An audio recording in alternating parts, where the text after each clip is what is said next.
Bonjour, bonsoir à toutes et à tous. Bienvenue dans ce nouvel épisode des Chroniques de Zach Patton. Je serai votre narrateur dans cet épisode où le thème principal sera le son. Alors, ça paraît un peu vague, donc je vais être un peu plus clair. Quand je parle de l'art du son, je ne parle pas de l'art sonore qui est défini par une variété de pratiques mettant l'accent sur le son et l'ouïe. Non, je ne parle pas non plus de l'enveloppe du grain des céréales. Je parle de tout ce qu'il est possible de créer avec les sons. Dans la physique, le son est une vibration mécanique d'un fluide qui se propage sous forme d'onde. La plupart des êtres vivants ressentent cette vibration grâce au sens de l'ouïe. La science qui étudie les sons est l'acoustique, à ne pas confondre avec la psychoacoustique qui étudie la manière dont les humains ressentent, perçoivent et interprètent les sons. L'acoustique a plusieurs applications, notamment dans les domaines des sciences de la Terre et de l'atmosphère, les sciences de l'ingénieur, etc.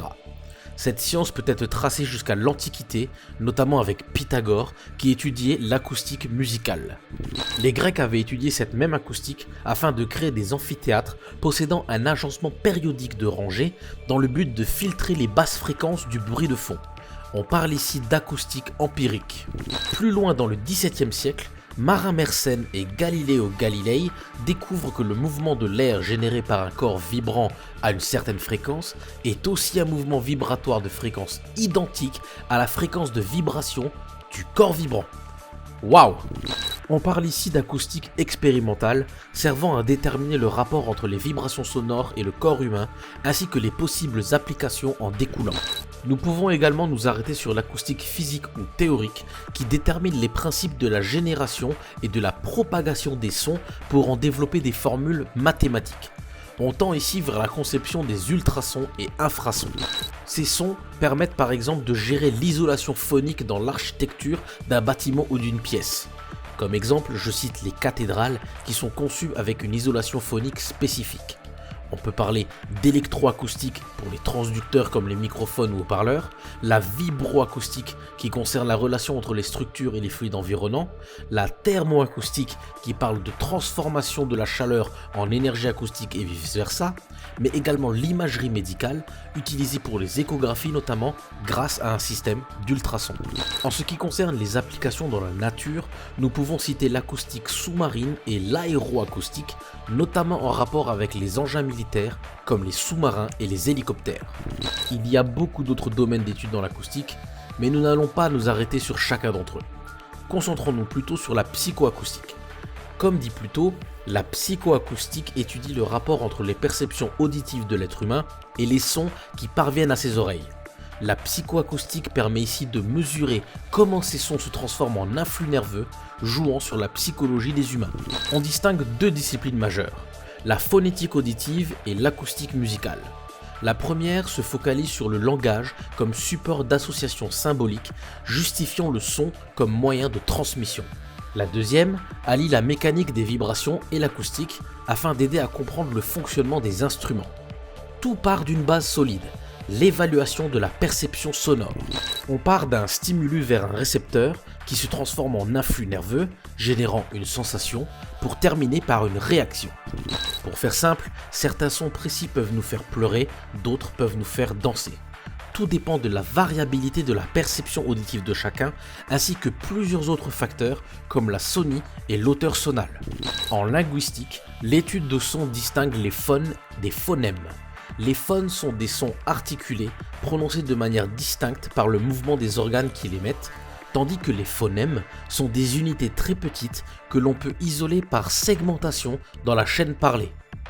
On parle ici d'une entité abstraite qui peut correspondre à plusieurs sons. Nous arrivons donc à la partie la plus intéressante de ce thème qui est l'art du son, la partie musicale.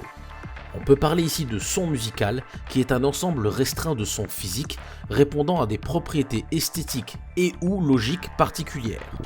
Le son musical est généralement défini comme étant le son qui correspond de façon adéquate à une note de musique.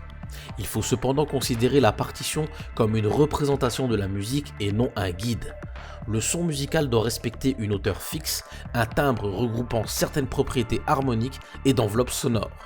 Le son musical peut être défini comme une abstraction utile à l'acoustique musicale et à la psychoacoustique plus que comme un phénomène réel. Il y a plusieurs façons de percevoir le son musical, de par la situation d'écoute ou la façon dont l'auditeur décide d'identifier le son lui-même. Certains privilégient la matière sonore, la dynamique, la mise en place dans l'espace, d'autres se concentrent simplement sur l'expression musicale ou la précision rythmique. Notons également l'existence du son bruité, qui est un son auquel on rajoute une composante de manière électronique. Le son musical nous permet d'apprécier la musique, un art intemporel existant dès la préhistoire.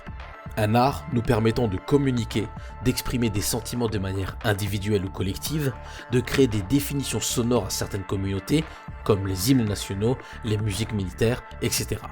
La musique. Un art ancré au plus profond de chacun d'entre nous. Lorsqu'un certain rythme est joué correctement, nous pouvons soudainement nous sentir contraints de bouger sur ce rythme, de synchroniser nos mouvements sur les battements d'un tambour ou d'une basse. La musique ne cesse d'évoluer. De la musique préhistorique à la musique moderne, en passant par les musiques métissées et les musiques populaires, l'art du son a transcendé les genres et les sensations humaines. Certains écoutent du rock, d'autres du jazz. Certains font du rap, d'autres du reggae. Chaque culture, chaque civilisation possède sa propre tradition musicale. On peut parler par exemple de la musique celtique, du gospel ou des chants tibétains. La liste est tellement longue que je ne peux pas parler de tout ici. Ce qui est fascinant dans l'art du son, c'est que cet art nous permet de créer, de connecter, de s'exprimer. Cet art est un point angulaire du développement humain et nous permet de nous épanouir en tant qu'êtres vivants. C'est une façon pour nous d'exprimer notre potentiel de création et d'atteindre un état de bonheur tout particulier. Après une rupture, nous écoutons des musiques tristes pour solidifier cette transition douloureuse. Lorsque nous sommes énervés, nous avons tendance à écouter des musiques nerveuses ou bruyantes pour accentuer cette rage. Lorsque nous avons besoin de calme, nous écoutons des mélodies douces et oniriques. La musique s'adapte à nous et nous nous adaptons à elle. Certains d'entre nous écoutent la musique, d'autres la composent. Certains d'entre nous ont l'oreille musicale ou oreille absolue, d'autres sont simplement mélomanes. Mais nous avons tous le potentiel de s'exprimer par la musique. Que ce soit par le simple tapotement des mains sur une table ou le sifflotement d'un air connu. La musique définit en partie ce que nous sommes et c'est quelque chose que nous ne devons jamais oublier. Ce que j'essaie de dire à travers cette chronique, c'est que l'art du son est un art qui est essentiel à la vie humaine. Que ce soit par son application scientifique ou son application musicale, à mes yeux, le son est aussi important que l'air que l'on respire. Il ne faut jamais s'en priver. N'hésitez pas à vous renseigner davantage sur les applications scientifiques du son dans le monde. C'est quelque chose de très passionnant et il y a beaucoup à apprendre. Je n'ai encore une fois fait que gratter la surface d'une des dimensions de ce monde. Si cette vidéo vous a plu, n'hésitez pas à la partager et surtout, visitez la page de l'illustratrice.